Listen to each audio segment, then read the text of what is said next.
Hi everyone, thanks for being with us. Time for the masterclass. It's a Wednesday afternoon. My name is Daryl Kwawu, in for Albert Nii Ayi Tagoe, who is away this month. Hopefully will join us in the month of September, but I can tell you that he's doing very well and he has been monitoring the show. And we miss you, Albert Nii Ayi Tagoe. We can't wait to have you back on the masterclass. And today I'm excited. Excited for the guests that we have. The whole of this month we have been talking about how to raise capital for your business. And the birthday boy. The birthday boy, Albert Nii Ayi Tagoe, has been taking us through that. Happy birthday to you. Thank you, Daryl. How's your day been? Yeah, it's been great. Okay. Yes.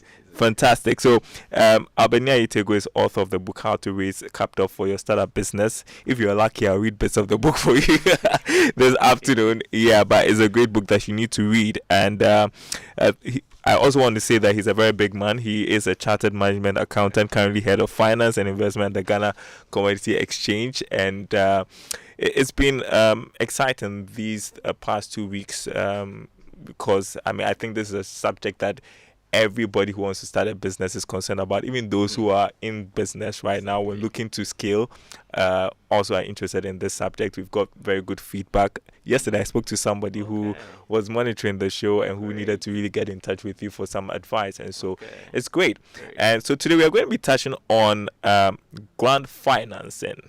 We've been hearing about grants. So what is it about? How do you access grant financing? And Albert will be helping us through this as well. And I just wanted to mention that Gwel is the sponsor for this program. Gwel Good Energy, Gwel in Araya India.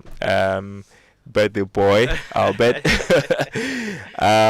So we want to just do a recap for those who have missed out on what we have been talking about so far, and then we'll head into today's topic of grant financing. So help us with a recap, will you? Great. Thank you very much, Daryl. So by way of recap, in week 1, we looked at trying to develop the skills of raising capital, which we talked about the 3 main skills: the open-mindedness, and then the analytical thinking, and then we also talked about the creativity. We did that to further zoom into how to develop an analytical mind. Then we now try to understand what the various startup funding stages are, where we actually give some full briefing on the various stages. Last week, we now looked at the specific funding options that we have to equip ourselves as listeners and as entrepreneurs with. So for each stage, what is the appropriate source of financing that is actually needed to be able to go through the process? And it was quite interesting.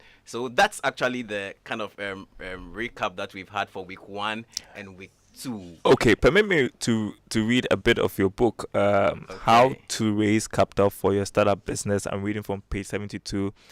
When to raise finance. And you say also, as part of this process, the entrepreneur or the business owner is also able to evaluate in his mind when to raise money for the business, because this is a continuous process that the business would have to go through in order to evolve. The entrepreneur asks, when do I raise money? When you are an entrepreneur, you'd have to know that usually raising capital starts with the conception of a unique idea. So great. Just wanted to read bits of the book so that you get a copy, How to Raise Capital for your startup business. And so some of the things that you have to consider, and as we're going to be discussing today. Hey, by the way, hope you have your notebooks, pens, and a cup of coffee or tea so that you are alive this afternoon. Tell us about grant financing. Yes. Okay. And Daryl, exactly what you read from the portions of the book actually sets the precedence for grant financing. So based on what we've learned in week 1 and week 2, you'd realize that grant financing actually also impacts all the early stages of the startup funding stages. So whether you have the pre-seed or the seed stage or Series A, grant financing cuts across. And that is why we want to stress on grant financing, for us to be able to learn. Now, for example, we talked about debt and equity, and we said in the previous class that each of these sources have costs of capital to these sources. But when it comes to grant financing, what makes it interesting is that for grant financing, you will have attracted funds that is actually helping you for social impact. And that impact is why the donors or those who are giving you the grant are actually giving you the funds. So you continue to grow your business by providing impact. So there will be elements of monitoring and evaluation and then key objectives of whatever your business is actually doing. And that actually helps you to be able to now think in terms terms of having grant as part of your funding sources that you're actually looking at. And let me tell you a very interesting story, Daryl. Maybe very briefly. I love your stories. Yeah. So I was actually doing a presentation, and when I started capital raising in one of my seminars, I was like, okay, so when I came, I just pop up a picture. I said, okay, how do we fly an aircraft? And then when I mentioned that, one of the presenters was like, okay, I thought we were here to raise capital, and what has that got to do with raising flying an aircraft? An aircraft. And so one of the panel, trainees actually came in and said that, okay, I think that you have to look at the cockpit. There's a propeller, and then so there was an attempt, but that answer was good. But what was interesting was that there was another answer that really struck me. The person said that I will seek education and training. And that means that I'm going to get a license to be able to, like a pilot, to be able to fly. And that was very exciting, very smart. And said that they have to. And then I'll also wait for briefing. And then it says, okay, there's going to be pre-flight briefing, pre-flight preparation. And then it's okay, there's also going to be something like maybe a startup, something for the flight to move. And then before you even do the taxiing, where the flight is actually going to now move and all, I was like, wow. Do you know what struck me about that? It means that that respondent had an open mind to say that you need a license, you need an education and training. So you have to be able to understand. There goes the mind again. Exactly. So it opened up that, okay, you have to be able to learn. You have to be able to get the skills to be able to get that done. And when it comes to grant financing, it actually comes to the same thing, that we need to be able to understand that if you want to just learn grant financing, just remember PEM approach, which is I have to prepare, I have to execute, and I have to manage my grants. Prepare, execute, manage. And manage. That's a PEM approach. PEM approach to grant financing. Yes, and that helps you to be able to. So you have to ask yourself at each stage of this process, what do I have to do? Once you get this, you are already on your way in understanding the whole aspect of the grant financing. So in preparation, and just like you mentioned, when do I raise finance? Right from the inception of the business, once you are conceptualizing the idea, you know that these are all the sources of funding I would need. Understanding the various phases of the business and knowing that grant financing is also an opportunity for you to be able to tap into that helps you to also prepare. So what do you do in the preparation stage? You have to get the right compliance processes in place. So you should be properly registered with the Registrar General's Department. You should be properly registered with the Ghana Revenue Authority. You should be able to have the operation permit license from your local operating authority. These are basic things that are actually required for you to be able to have those things in place. And then come back to corporate governance structures. Okay. You have to start right from the inception. If you start your business, even though it could be a one-man or with a co-founder, put structures in place that will help you to put in some controls. So get some few friends who are willing to even volunteer their services to be on your board. You can have a 3-member board. Once you have an odd number where you can actually vote, and then there's always a decision that can be taken. Put that structure in place. Yeah, but I think that's one of the things that's lacking with Ghanaian enterprises. Right. People want to do that one man, like, and that's don't want to include anybody because maybe they feel that the other people are going to be messing up things. But you need a governance structure. You need a governance structure. It's very important. So for all the listeners, let's learn that this is something that's very important for us to do, even right at the inception stages, which is very, very key. Don't wait. And there's something we call the board charter, which I want to educate all of us on. The board charter helps you with the processes and guidelines as to how the board will help to direct your business, even as a startup. It is always good to start very well. And then one of the things that you have to and we talked about the pre-seed, where you have to even start putting in some of your own financing and all of that. Bring some brand visibility. You can invest in some website development. You can invest in some little things that helps you to get some brand visibility. Is also very important at the preparation stage. And then have your Bible, which is the business plan, mission, vision, and then having your financial projections as to how you see the business moving. All of these things are done at the preparation stages, which is very, very, very important. Okay, just to sum it up. So yes.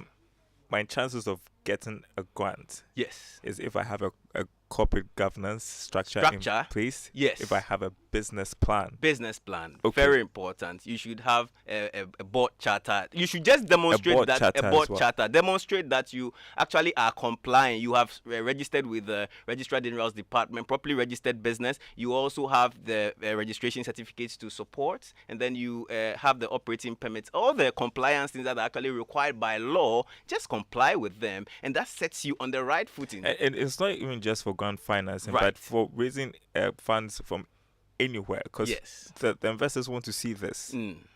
Very important. Very, very important. And that even sets you on the precedent. And one thing I want to add is that when it comes to grant financing, what we have to learn is that there are two approaches. It's either you are reacting to get the grant financing, or you are being proactive. So when you are reacting, usually then you would see that so you can get grant financing from international and local organizations, okay? And then if you see an advert pop up and say, we want to support grants, we want to support your business by providing you with grants in a certain area, then when you apply, then that becomes like a reaction. You are reacting to the advert that has come. Usually, we have like the USAIDs and other international organizations that would send like an annual program statement that you would have to respond to. But there are also the process where you would have to now carve your business in areas that are making impact. Then you will look for those financiers who are providing the grants that are actually supporting areas of impact that you are making. Like climate change. And that is even bringing me to other industries. So if you are thinking about doing your business, look at areas, and that's a very good one in climate change,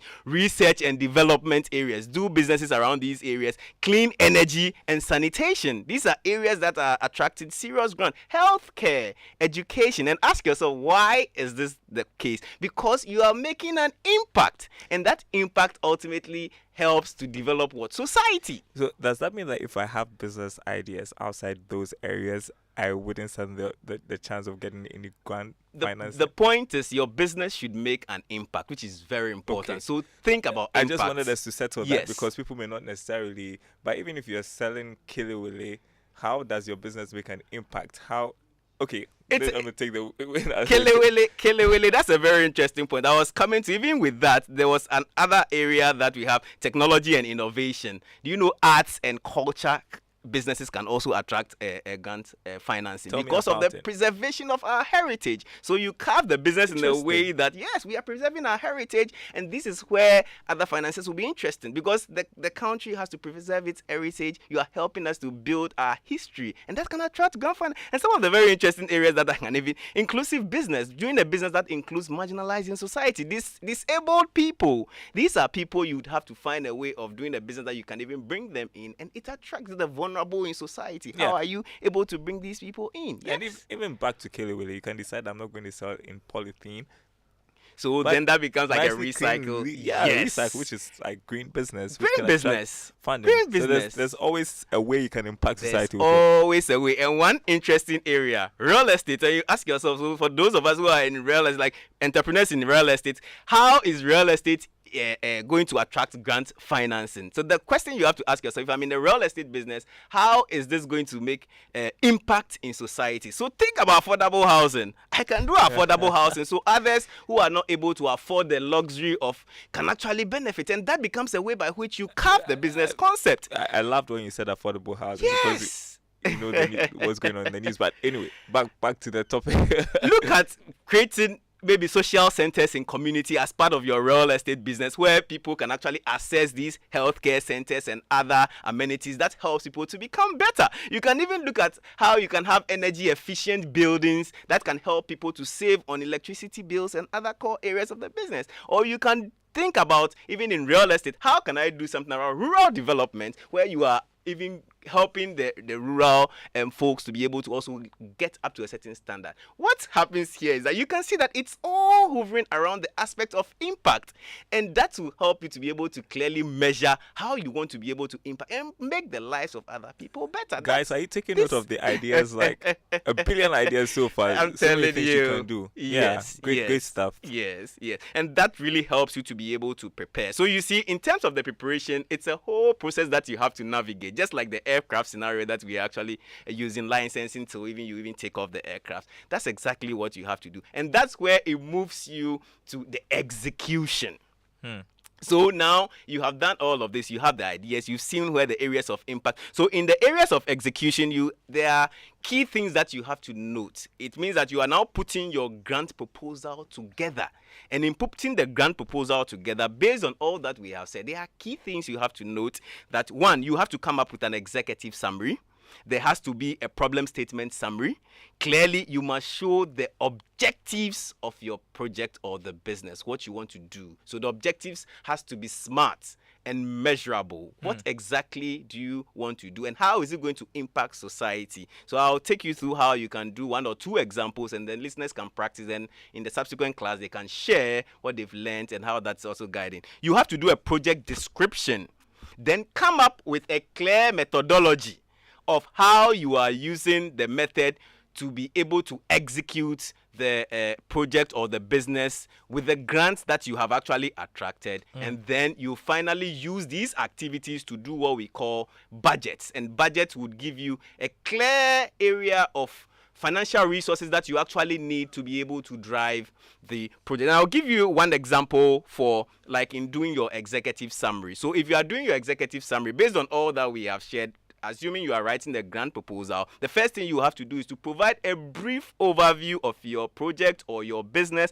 what you want to do, and then include your goals, include your objectives, and then the expected outcome. So, for example, ABC company is submitting a proposal. So let's say that your company is ABC company. So you can say ABC company is submitting this proposal to seek funding to implement a program for disabled children in Ghana. That's like your executive summary. I'm concluding that the program aims to provide what? Essential skills training in beads making and handicraft to become what? Independent providers for themselves. So this is a clear example of how an executive summary can be. But one will ask me that, okay, so if I'm able to do this as an executive summary, what then becomes the need statement? So the need statement, one thing I want listeners to take note of is that what is the situation now and what does it ought to be?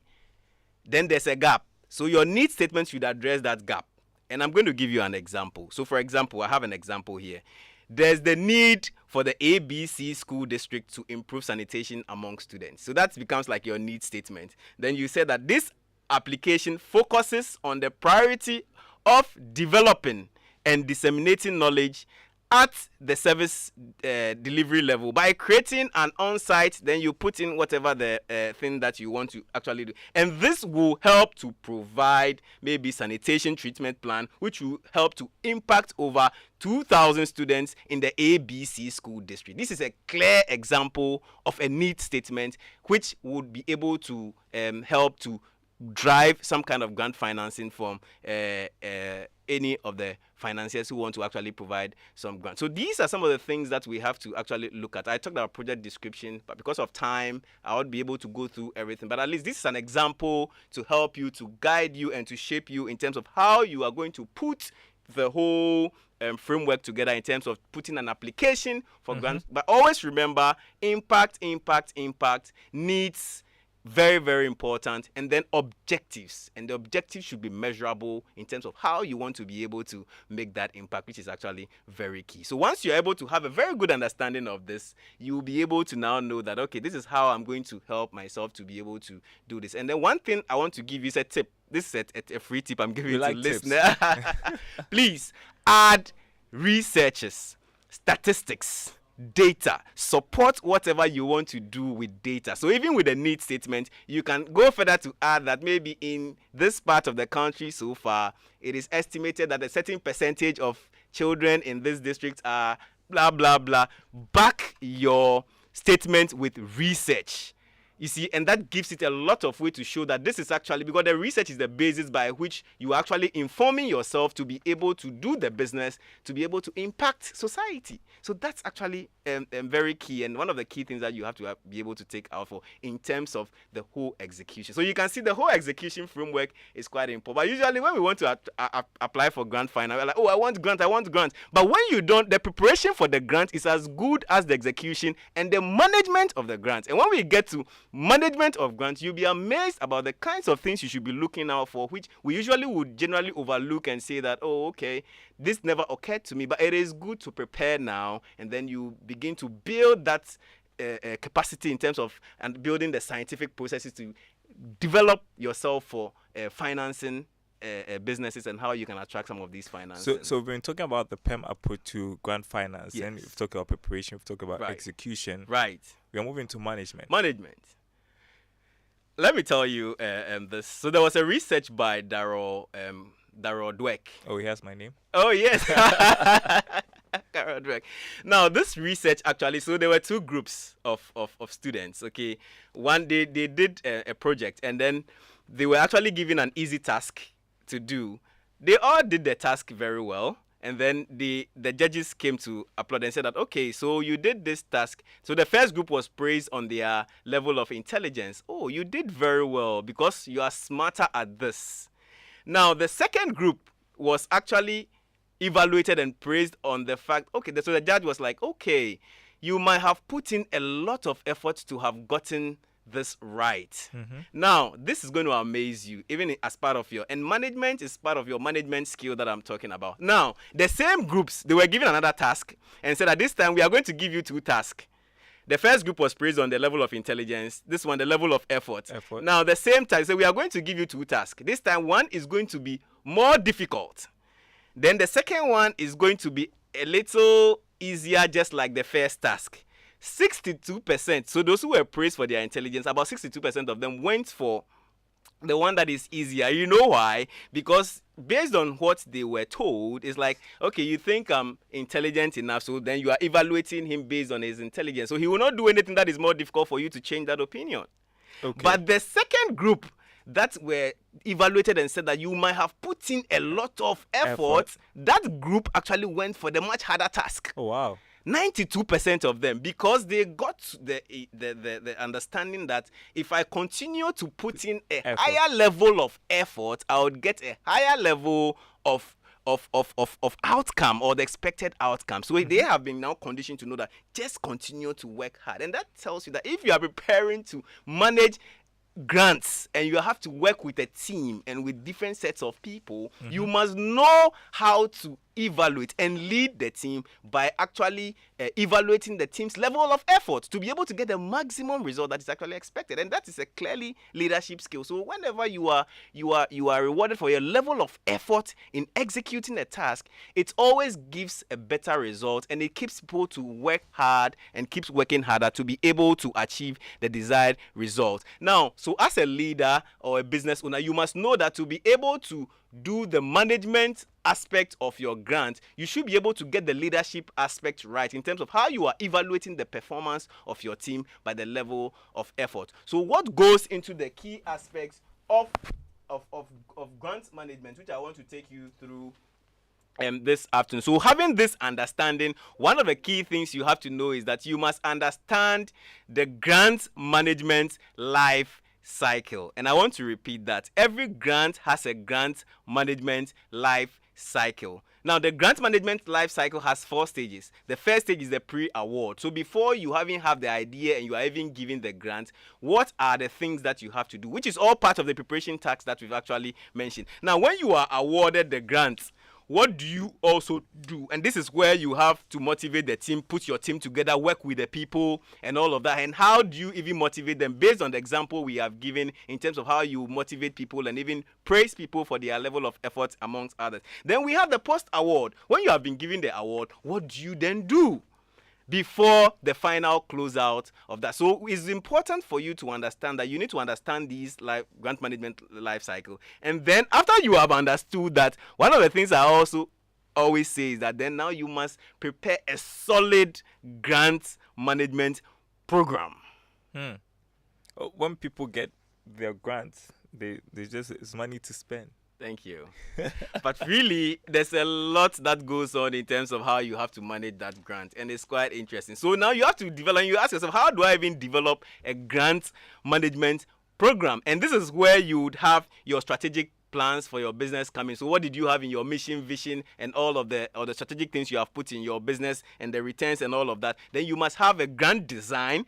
Then now you have to put in place the methodology to be able to monitor and evaluate the grant that you have. What is there and how do you monitor and evaluate? The objectives you set for yourself. So for example, the sanitation example we gave, you would say that we want to impact 2,000 students by the end of 12 months. So it means that every month there's a number of students we have to be reaching. That becomes a measurable target, which should be part of your solid grant management program. Then you should be able to now learn how to do grants reporting. So every grant that you are given, you have to be able to learn how to report these grants. But the most important thing is that you have to be able to account for the organization that is giving you the grant to show that you are actually utilizing these resources to grow the objective of the business.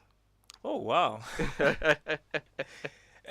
It's not as easy as it seems, is it? I mean, when you're like, I'm going for a grant, and when you get the money, you think you're going to spend it, but you need to account for it, just like you point up. Exactly. And I think that it's more about once you equip yourself with the knowledge and you get to know by virtue of the master class that we are having and all of that, you begin to know. And once you know, it means that it prepares you to be able to know that this is how I'm supposed to prepare myself to be able to attract grant financing, to be able to help to grow the business. So that's really one of the key things which we want to go through. Okay, I'm just going through your book, How to Raise Capital for Your Startup Business, where you talk about grants, and you talked about ways in which people can acquire these grants, business plan competitions, business pitching competitions, business idea competitions, incubation centers, and all as solid grants for startup businesses. Can you tell us more about that? Yes, so one of the things, you'd realize that all the sources I propose in the book are all within the pre-seed to the seed funding stages. So all I'm trying to say is that you'd have to be able to locate these competitions and even government organizations that are giving these grants for these startup companies or businesses that are even actually growing and all of that. So you have to put in a deliberate effort to be able to locate all of these grants, which I've actually quoted some of the sources. And one thing that comes up to mind readily, even because of this question, is that you have to be able to now go through a process we call assessment for the organization's readiness. So it is actually a very key, it's part of the management process. So now you have to assess your business, startup, whichever level you are, that are we really ready to attract grant financing? But I'm sure that with all the knowledge we have learned in the masterclass over the last 2 weeks, and let me give you one tip in terms of assessing the level of readiness for grants. You ask yourself, are my obligations, organization's mission, plans and goals already well established and articulated? And this should be well articulated in your strategic plan. Does my organization have the financial procedures in place? How are you going to manage these funds? This is very key. Do you have the needed staff in place to ensure that you have to be able to drive the objectives of the business with this grant proposal that you're actually getting? The other leg, you have to ask yourself, are we prepared? So you have to do annual report, monthly report, quarterly report. You must provide monitoring and evaluation reports. You also have to have special trainings as part of the grant to be able to equip the capacity of your staff members. So these are things that you have to continue to ask yourself as you begin to prepare and assess the level of readiness to be able to attract grant financing for your organization. I think that one thing that listeners have to also know is that when we come to grant funds, you can use, it's not everything that you can use grant funds for because of the level of impact we are looking at. So grant funds can be used for financing everyday operations in terms of the impact areas you are looking at. You can look at some of the staff development activities for functional areas of the business. You also, when your business is coming up with an innovative product or a model, these are areas that you can use grant financing for. And then exploratory ideas, things that are helping, like the ideas that we mentioned at the beginning stages into the various industries that we are actually looking at. And once you begin to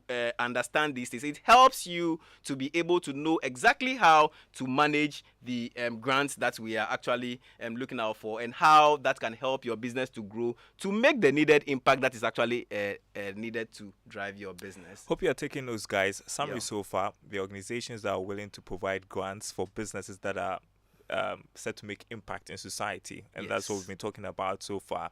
And you need to have the PEM approach to securing grants, which is preparation, execution, and management of the grants. it's been insightful so far. I'm here with Albert Nii Ayi Tagoe, who is author of the book How to Raise Capital for Your Startup Business. We're going to be taking a break, but if you have any question as you listen to us, you can send them through on WhatsApp 055 1111997 055 1111997. Albert will be here to answer those questions. The masterclass will be back right after this break. Your favorite on-air business development program, Joy Business Masterclass, is in session, and you can interact with us on Facebook via the Joy 99.7 FM or Joy Business pages. If you tweet, the handle is at Joy 997 FM or at Joy Business GH. Don't forget to hashtag JB Masterclass. You can also call us on 0302 216541 or send your questions and contributions through to the WhatsApp number 0551 111997, and our facilitators will address your concerns. Attention everyone, class is in progress. Class is in progress. Welcome back from that short break. You are listening to the masterclass on Joy 99.7 FM, brought to you by Gwell Good Energy, Gwell Yenara and the app. Now, what do you do when you run out of fuel in your vehicle? Do you just top up anywhere? Don't do that. Let's introduce you to the Good Energy family and why you must be part. Gwell Super XP 195 and Diesel XP are the best quality fuels with high performance in town for your vehicle. Gwell Super XP 195 is a high-grade fuel sold at same price as normal fuel. Gwell Diesel XP is low in sulfur, making it an eco-friendly option for your vehicle with over 440 stations across the nation. Join the family that rewards you with quality for an energized driving experience. Gwell Good Energy, Gwell Yenara India. And we are back to the discussion. How to raise capital for your startup business. We are looking at grant financing. We've been learning about the PEM approach to grant finance, which is preparation, execution, and management. Albert is going to tell us about the pitfalls, but I just want to do this because some of you are reaching out trying to get access to Albert and seek advice. And so, Albert, how can anyone reach you? Okay, so you can contact me on 0242 065588, 0242 065588. And also just to say that today I have copies of the book in the studio. And okay. So as part of the birthday edition, just want to autograph for those who would want to grab their copies today. So you can get an autograph copy actually. Oh, and then nice. that will help you to be able to go through the process. We want to continue to make an impact. So one of the birthday projects I want to do is to make the books available to the secondary schools and the universities. And so I'm donating about 100 copies to working with the team to universities. That's very impressive. 100 copies. 100 copies would go out to the secondary schools and then the universities. Because we want to contribute to help with the youth development with getting this very key knowledge. So corporate bodies who want to join us as part of this project can also reach out, individuals who want to support, so we can make the lives of our society better by equipping. And you know, when we were in school, there was this thing I always say, there's a gross domestic product. You know what the meaning of that product means? It means that if you are able to produce more in an economy, the economy would grow and the lives of people will become better.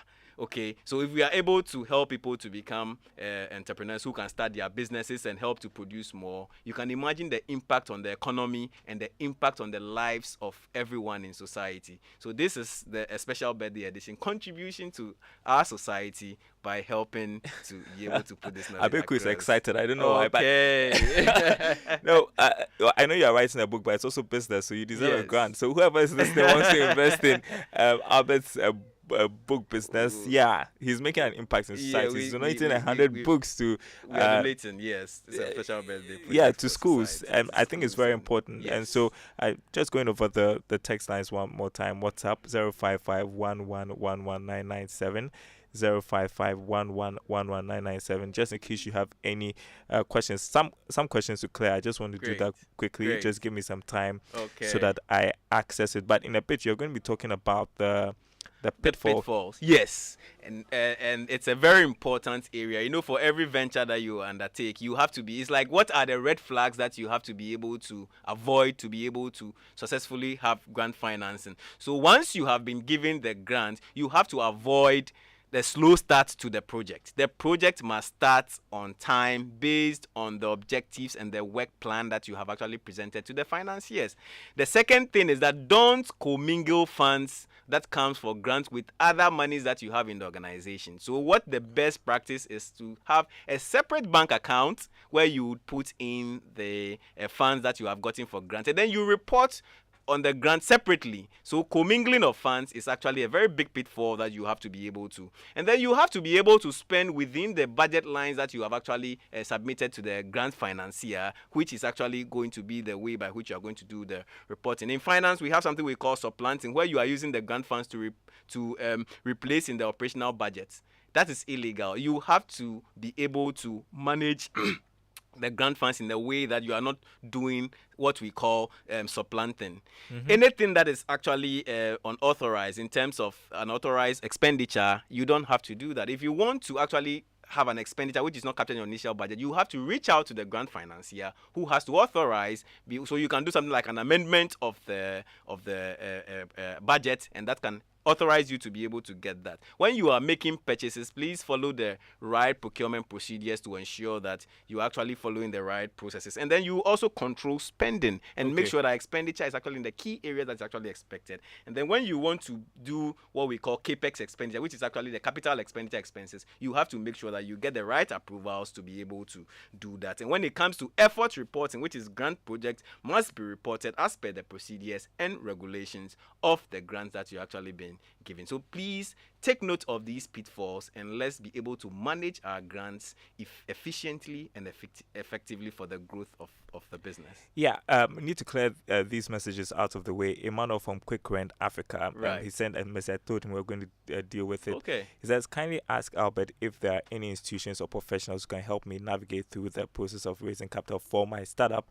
My startup helps people find accommodation without the hassle often associated with agents. I don't know if this falls under impact making business, Impact but making, Okay. making, Emmanuel. So impact making. can he get grant financing? He can get grant finance. You just have to be creative about it. And some of the areas that, so he should be looking at where to make the impact in terms of you are helping society to be able to get agents to get accommodation. So what you can do is that the accommodation that we are getting, is it the affordable accommodation that is actually helping people, or it is helping people to be more security conscious in helping them to meet their accommodation needs? Any area that is impacting positively in society by virtue of what you are doing, Emmanuel, you can get a grant for it. Yes. Okay.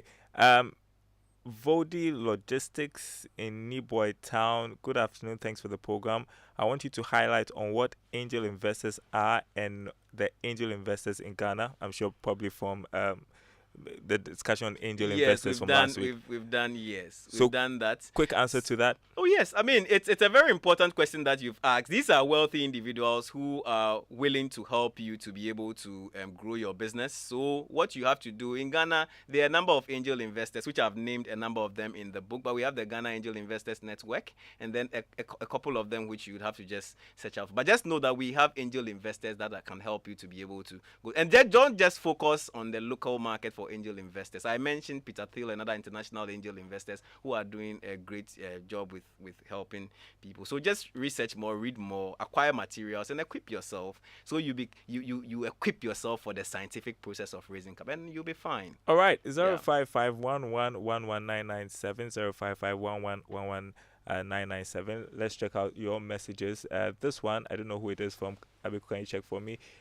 Says, hi, how much is the book and where can I get a copy? You know what, we'll tell you, I don't know if you're allowed to say the price on air, but we'll tell you, we'll send you a message, the producers will get in touch with you, but you can tell us where we can get copies to buy. Right here, Joy FM. Okay, I have Joy 100 FM. copies here at Joy FM, so you can grab a copy right here. If you want some today, I'll spend some time around, so at least just to autograph some special copies on this day, so you can pass by, get your copy, and that's it. Okay, all right. But aside from Joy FM, Aside from Joy, you can call the line 0242065588, and then a copy will be dispatched to you at any place that you find yourself. Yes. Okay. This is a great question from Edward from North Carnegie. He says, what are the advantages of a grant compared to a business loan? I didn't think about that. What are the advantages? Okay. That's what Edward. Edward from North Carnegie. And he says, think... kindly send me the title of the grant book. Well, Okay, a grant is just a bit of the book. Right. But the book is how to raise capital for your startup business. Right. Yeah. So in answering Edward, I'm sure he has been following from week 1 and week 2. Now, when you go for equity, there's a cost which we call what? Dividend. When you go for debt financing, there's a cost which we call what? Interest on the loan. Depending on the stage that your business is, for grant financing, you are not paying any dividends. You are not paying any loan repayments or monthly repayments. So what is going to happen is that we don't usually want to say free money, but it's money that has been given to you to be able to do an impact project by virtue of the business you are running. So you will not pay any dividend, you will not pay any loan interest, but you just have to comply with the PEM approach in terms of what is expected of you. So the grant helps you to expand your business by getting more of these funds to help you to expand and make the necessary impact that you have to make. So the fact that you don't have to deal with any cost of capital, people term it as what? Free money. But free money comes with processes and conditions of compliance that you have to do, and that will tell you. And usually I advise that you can look at grant finance, usually the pre-seed stage and the seed stage, where you remember, Edward, remember that at that stage you are not having a lot of operational cash flows, and if you are going for external financing in terms of bank loans and others, your operating cash flows should be sufficient enough to help you to service that. So that's actually the advantage that you would help you to grow your business, and you can explore. And I see that in the book you give examples of some grant funders in Ghana. Yes. The Ghana Climate Innovation Center, Right. Ashesi Entrepreneurship Center, the Right. Global Innovation Fund, Right. the African Development Bank, the Right. International Development and Research Center, the United Nations Development Program, Right. Cosmos Innovation Center, Great. and the list goes on. And so I'm just wondering though, what happens if you mismanage the grants that are given to you? Are You the are cases the- where people are going to be You- people are fall in that Of course, if challenge you of- mismanage grants, one, you have closed the chances of getting further grants, and secondly, you would have to deal with the repercussions. So in every grant, so remember that grant is actually a contract, and you have to be able to enforce that contract and sign that contract and all of that. So you would have to deal with the repercussions of mismanaging grants, which you have to avoid, and that's part of the pitfalls you have to avoid. So once you know that, then you just follow the processes and conditions, and you should be fine. Okay. Yes. We are just going to look ahead to what to expect next week, because we are out of time and really have to get out of here. So Okay. what is coming up next week? So next Albert? week is financial literacy. Financial literacy in terms of understanding how to value your business. So we'll do business valuation. We would also understand the various financial reports. So what does the profit and loss statement mean? What does the statement of financial position means? And how is this linked to the statement of cash flows and statement of changes in equity to help you to make proper, effective business decision as an entrepreneur? And this is a very key area that I'm going to take my time to break it down so it becomes very effective for you, so you can at every point in time know what the value of the business is, and whatever financial report you are coming up with, how is it linking to your cash flows and linking to how the value of your business is, for you to be able to meet investors and say that this is exactly how much my business is actually worth at every point in time. And that's the masterclass, everyone. Just in case you want a summary, this is the summary of the whole discussion today. That there are institutions that are willing to fund your businesses, provided your business is making an impact in society. And Albert was taking us through the PEM approach, which is preparation, execution, and management. And just after that, he talked about some of the pitfalls. And that's it for us this afternoon. I want to say again, happy birthday to you, Albert. Today is his birthday, and he spent time with us in the studio Yes. to help us. And we appreciate all the Thank insight you. you've given over the last 2 weeks Thank as you. well. So Thank you. the day is not over. So what are you doing today? The party continues. The party But I continues. think, being here and contributing my quota and even sharing this knowledge, makes me very happy. I'm happy that, the feedback is good. People are actually learning and I'm happy to contribute to society in Okay, this so way. from me and the Yes. team, from us all, a happy Okay. birthday to you. I bet could drop it. Oh, This is wow. a song from us to you. Okay. As you celebrate your birthday. Let's Thank get the you. party rolling. Wow. Happy birthday. Happy